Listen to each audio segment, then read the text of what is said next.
Hey, what's up, YouTube? This is Crystal, and I am back with another review. Today, I'm going to be reviewing yours, mine's, and ours new favorite sitcom, Abbott Elementary. Now, Abbott Elementary right now is on a 3-week hiatus. Exactly. Yeah, I'm mad. Quinta, what's good? ABC, Hulu, what's good? Why y'all do that to us? But since they're on a hiatus, I thought I'd review the mid-season episodes. There have been 9 episodes that have aired, and I'm not going to go through all 9 because I know yours, mine, and ours attention span doesn't last that long. So I'm just going to highlight 4 episodes today. Those that stuck with me, those were that I think that were trending the most on Twitter and social media, and that just made me belly laugh for real. So first of all, Abbott Elementary stars Quinta Brunson, who created the show. So you might know her as a meme. She was at the movie theater with another guy, and she was like, "Oh, you rich," because he ordered like a large pop and a large popcorn and things like that. So that's where I met her at, but I didn't know that she has done stand-up before. She has also been a writer for BuzzFeed, and now she's the creator of this brilliant new sitcom. So hats off to Quinta. Started as a meme, and now she's a creator of a hit TV show. The next person that it stars is Janelle James, who plays Ava, who is kind of the antagonist, I guess you would say, the villain of the sitcom, but I don't think she's a villain, and I'll explain about that later. But she's a wonderful stand-up comedian. I didn't know much about her before the show, but now that the show has come on, I did do my research, and she's a wonderful comedian. She has really good comedic timing. Her one-liners are undefeated, so I love her. The next woman we have is a legend, the Shirley Ralph, and she plays Barbara, who's a woman of God, Howard. That's how she introduces herself in the pilot. And Shirley Ralph does wonderful in this role. She's a teacher that's 20 years plus in the game.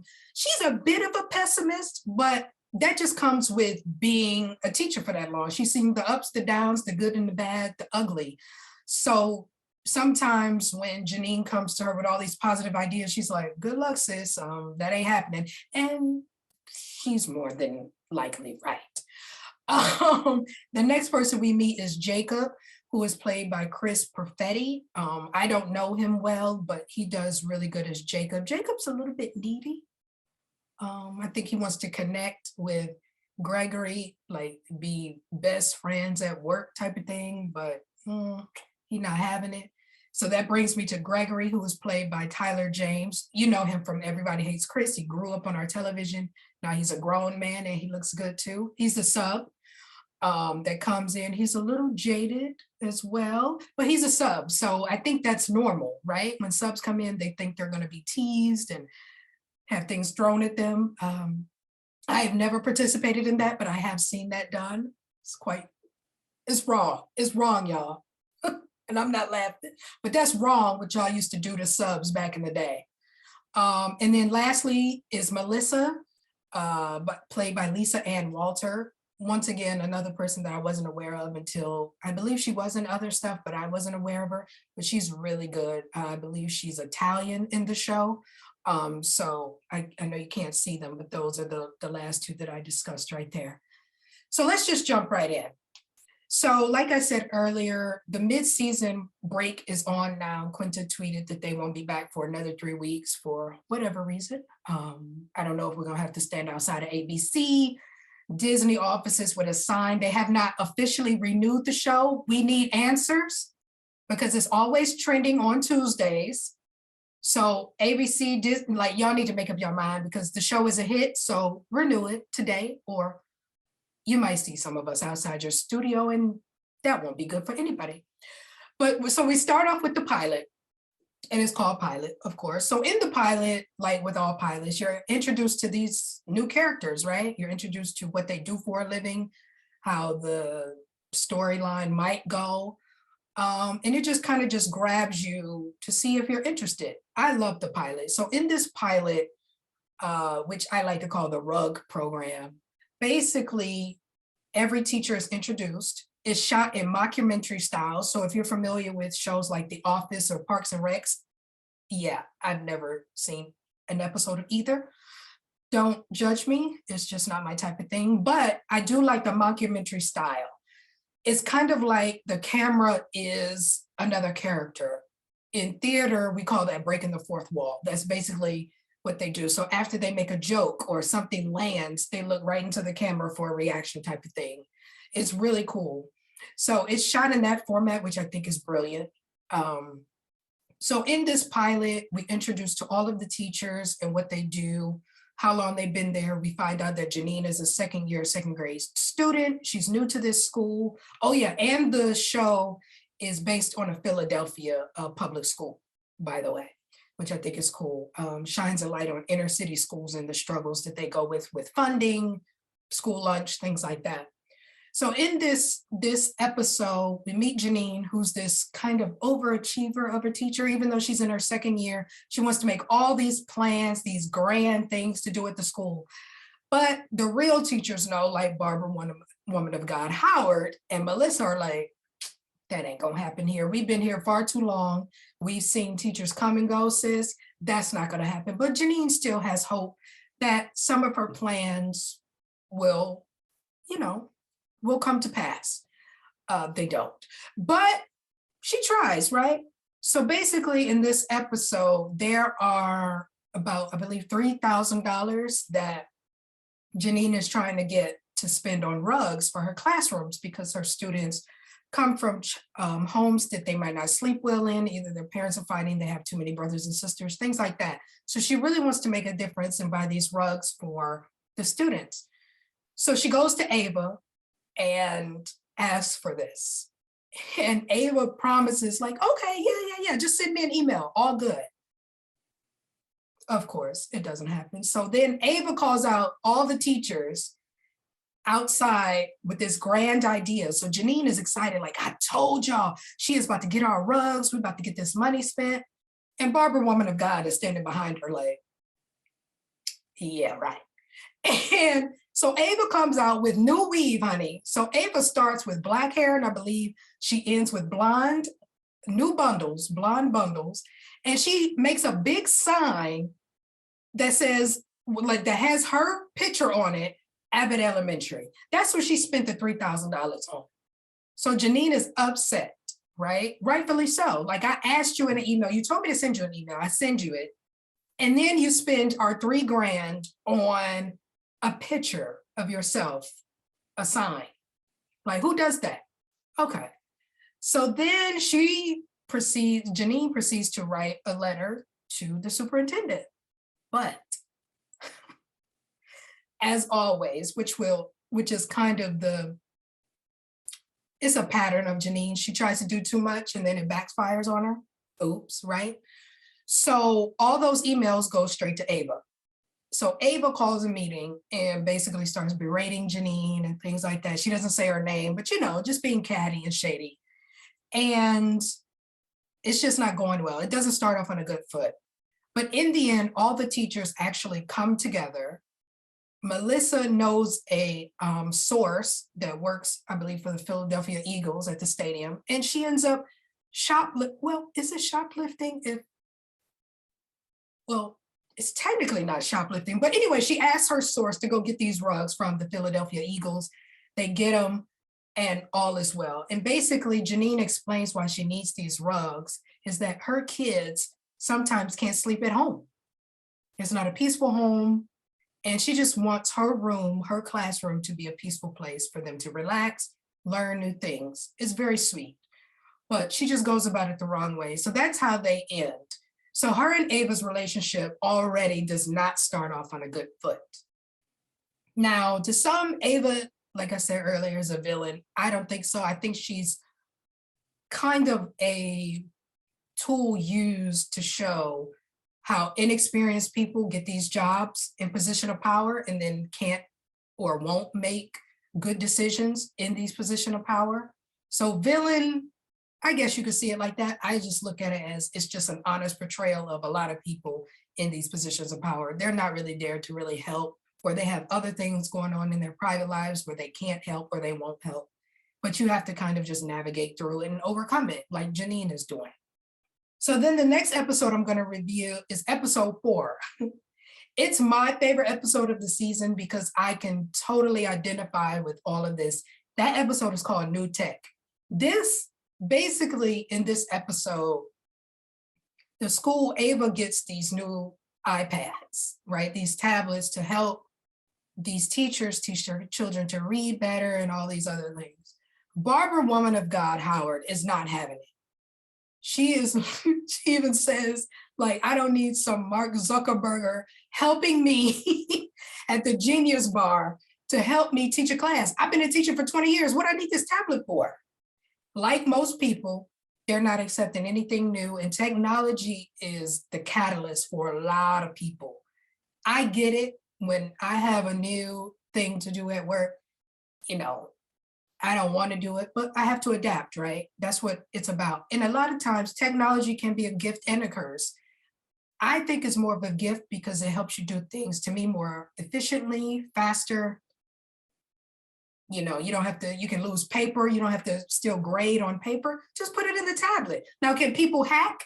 Yeah. Can these new kids hack your tablet and maybe change their grades? Yeah, but they was doing that with the binders too. So whatever.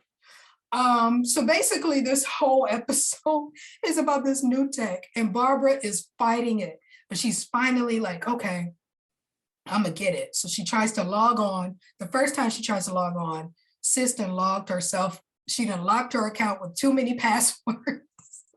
I know you can relate because I can. How many times have you locked yourself out of your own device? Guilty as charged. So then she goes on and she finally gets into the system, and it ends up taking a selfie of her, not flattering, and she's like stuck like this. Is so funny. But then some kind of way she inputs this data. So you're supposed to input this data as your children are reading better and things like that. So she just pressing buttons, right? So this thing automatically sends this data to the system, and it comes back saying that her class is the highest reading class in the school. So to Ava's happiness, she calls an assembly, and she's like, I want one of your kids to read in front of the whole school. And Barbara's like, no, this was not supposed to happen. But she's in it now, right? So she can't go back. She can't really tell the truth now. So she's in it. So she gets William, and he's out there and she's trying to make him memorize, I believe it's Jack and Jill Went Up the Hill, that whole book.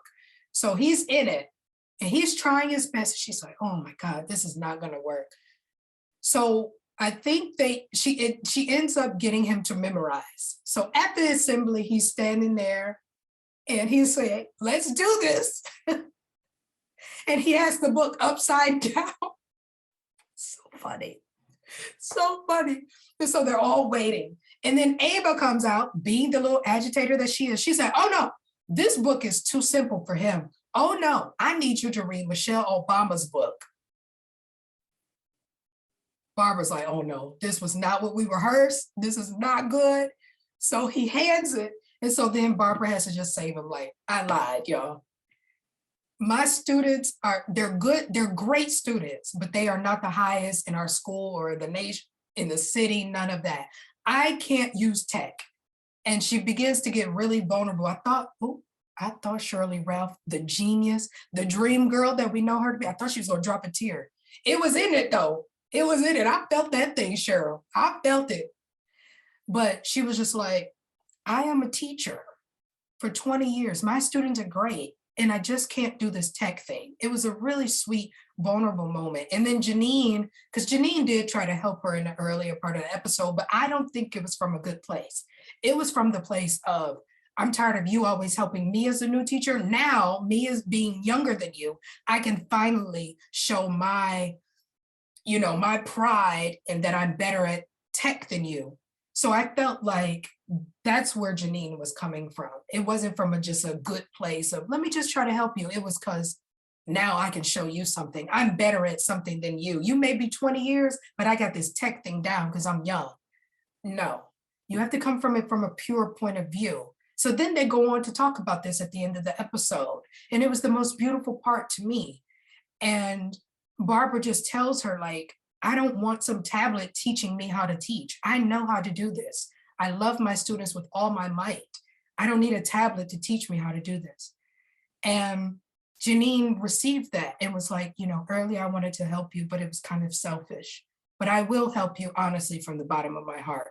And they worked together on it. It was such a sweet moment.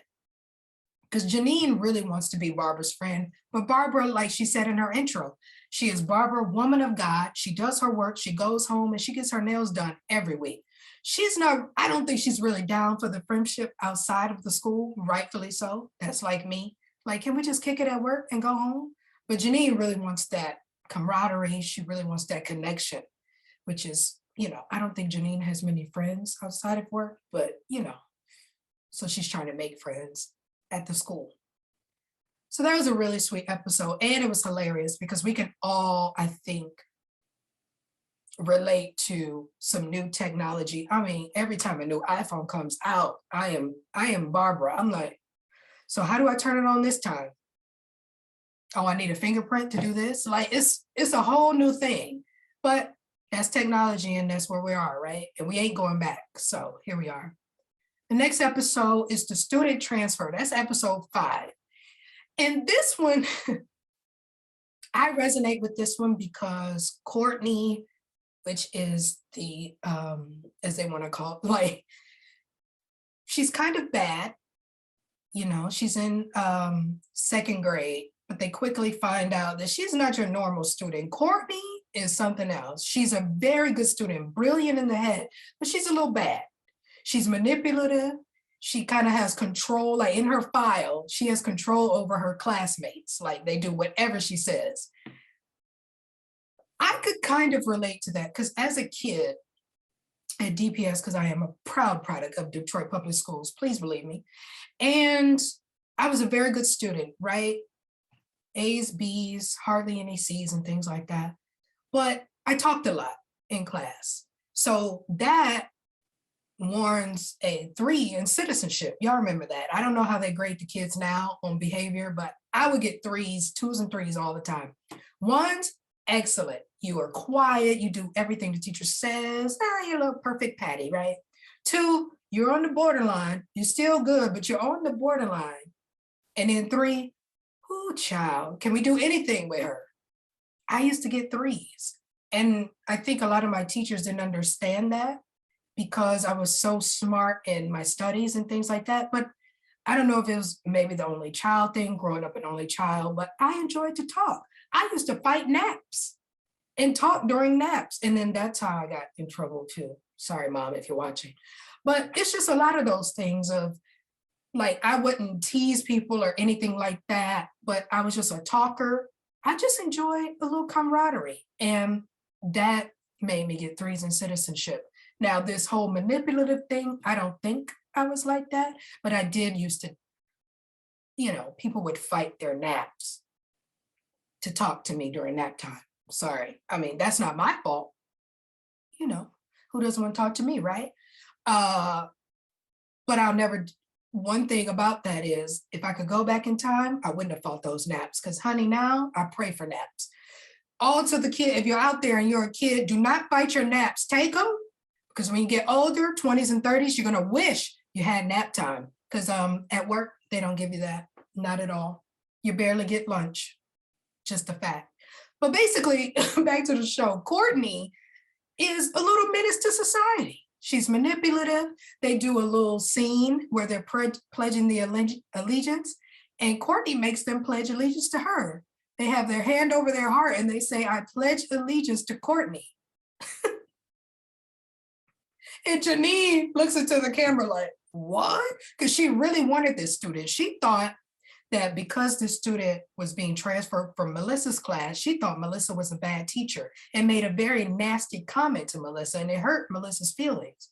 And she's like, oh no, it's not because of that, but you're about to find out. And I tweeted like, Courtney is about to break Janine. She almost broke her, but Janine, being a very caring teacher, she noticed a little something else. She said, maybe Courtney's not bad because all of her assignments are, she gets done with her work first. All of her assignments are A's. She's brilliant. But she just has this thing of like just being a little menace. Maybe she's not challenged enough in my second grade class. Maybe we promote her to third grade and maybe she'll listen. So she goes to Ava and she asks for this. And surprisingly, Ava does it. She submits the paperwork. I thought Ava would fight her on it, but she didn't. So they end up letting her go to third grade. But at the end, of course, Courtney still runs out of the school and Janine chases after her. So I think she's just a menace to be a menace. But I like the message of maybe this kid is not all bad. Maybe she's just not being challenged. So you have to pay attention to the behavior and not just write kids off, right? Maybe they're bored in your class because all they're doing are, little multiplication. Maybe she needs to be in third grade. And there is a difference in second and third grade because I remember it very well. That's when I started doing spelling bees and things like that, like competing in spelling bees. It was third grade. It's a huge, well, I don't want to say a huge leap, but there is a huge difference between second and third grade. So I hope Courtney comes back. First of all, that child actor that played her, phenomenal. Oh, hats off to the whole children, all these child actors in the show. A lot of times they steal the scenes. I'm not gonna lie, like you got these wonderful, wonderful actors, but these kids steal the scenes. And I think that speaks to like children just have no inhibitions, they have no fear. All the things that adults worry about on camera, like, oh, it's my hair, it's my, kids are just like, I'm just here to have fun and do my thing. Like if I have a line, great. If I don't have a line, cool. They're so active and they are wonderful. Like hats off to all these child actors on Abbott Elementary. So then the next episode, or the last episode that I'll review, is episode 7, Art Teacher.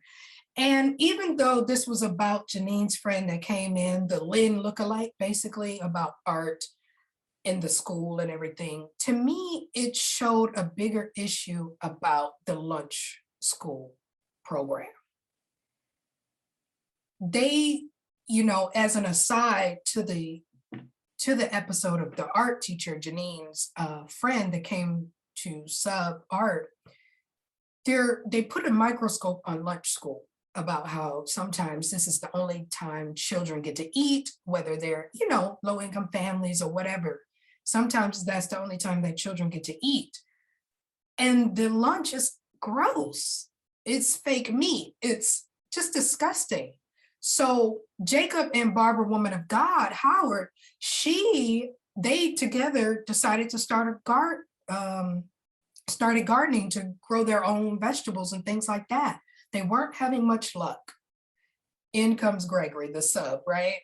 Gregory is fighting against gardening because his dad made him garden as a kid, but he has all these things miraculously in his car to help out. So he's on the side, like judging them, like, I hate gardening, but he ends up helping them. And with his soil and his seeds and stuff, at the end, they have these wonderful, wonderful vegetables for the school. And it's so sweet. But then his last line is like, I hate gardening, but it's so sweet because they have these things. So then they give all this zucchini because Jacob goes home and like stays up all night to grill or bake this zucchini. But the gentleman, the head of the cafeteria, he can't take it because he's like, we can't take food that's being brought from home. And Jacob just has the most sad face because he stayed up all night to give these kids some actual vegetables and we can't even use it. And I'm like, so you can't use his homegrown zucchini, but you can put fake chicken nuggets in the kids' food? Okay, yep, that makes sense. Yep, that's public school. That makes sense. But one thing I did love about this is that they are using humor in all of these episodes for a larger issue, like the rugs. We're gonna highlight why children sometimes can't sleep at home and sometimes nap time in a classroom is the best sleep they'll ever get. So I'm gonna get these rugs. But they did it through humor. Then the tech. We're trying to advance the school. We're inner city school, but we got these tablets to try to help students read better and help the teachers grade better and things like that. But we're going to do it through humor and make Barbara the catalyst for this new tech that she is not understanding and she is fighting against. And then you have Courtney with the child may not be a menace. Maybe she's just bored and she needs to be promoted in another class. And then the school lunch. So that's one thing I adore. One of the many things, sorry, that I adore about this show. They're using humor to highlight amounts of other issues in the public school system. And hopefully through this show, some real principles and things like that can make a difference. City council people can start funding these schools and helping out our inner city schools so they can have the same education as the white public schools or even private schools. So I am excited for this show. I need ABC and Disney to go ahead and renew this show ASAP because you and I both know it's great. To me, it's the best show to me on TV right now that Insecure has left and gone into the abyss. Excuse me, sorry. But yeah, I think it's my favorite show right now. It makes me laugh. There are some tender moments. I learned something from every show. And I like that all of these people, except for the original Dream Girl, Dina Jones, Cheryl Lee Rao, everybody's new. It's a fresh face. You know, the creator is a fresh face. And I love that Disney or ABC took a chance on this show. It's doing really well. It's tripled in ratings, I believe, from the premiere in December, and then from the second episode, it's done better, I believe, in premiere to second episode more than Modern Family, which was ABC's, I believe, top-rated sitcom for the longest time. So just go ahead and renew it. I don't understand why ABC is playing games with us. We will be outside the studio if you don't. We gonna get couple people together. We don't do this. Don't do it because you know this show is a hit. And I also want to see more from this cast. We know a little bit about Janine, that she is dating this loser rapper. He's funny, but he's a loser. I want to see if Janine and Gregory are going to get together because they got some little chemistry there. I think they're going to be a power couple. I want to see more about Barbara, what her home life is like. Is she married? Which I don't believe she is, but what's going on with that? Is she just at home chilling? Why does she love to teach so much? I want to see more of Melissa. I know she's dating in the show, but I want to see more of her home life. Jacob, I think, revealed that he's in a relationship. I want to see more of that. And I want to see definitely more of Ava. We see that Ava has this persona. She's funny. She has these great one-liners. She doesn't do her job very well. But in that last episode, right before the break, episode 9 for Step Class, she has some family issues. Her grandmother looks like she's in a Shady Pines. She's in Shady Pines for, I don't know if it's memory, dementia, what's going on, but there was a tender moment between Ava and her grandmother. She was like, you know, Grandma, I'm still here. You know, I'm here, Grandma. So, you know, I want to see more of that because I think a lot of times Ava is covering something, you know, she does it through humor, but what is going on at home? I want to know more of that. So just renew the show, ABC. Sorry, I'm a little passionate about that. Renew the show. Let me know, do you like it? Do you love it? Do you hate it? If you hate it, just don't comment because we love it over here, okay? It's, to me, the best show out right now.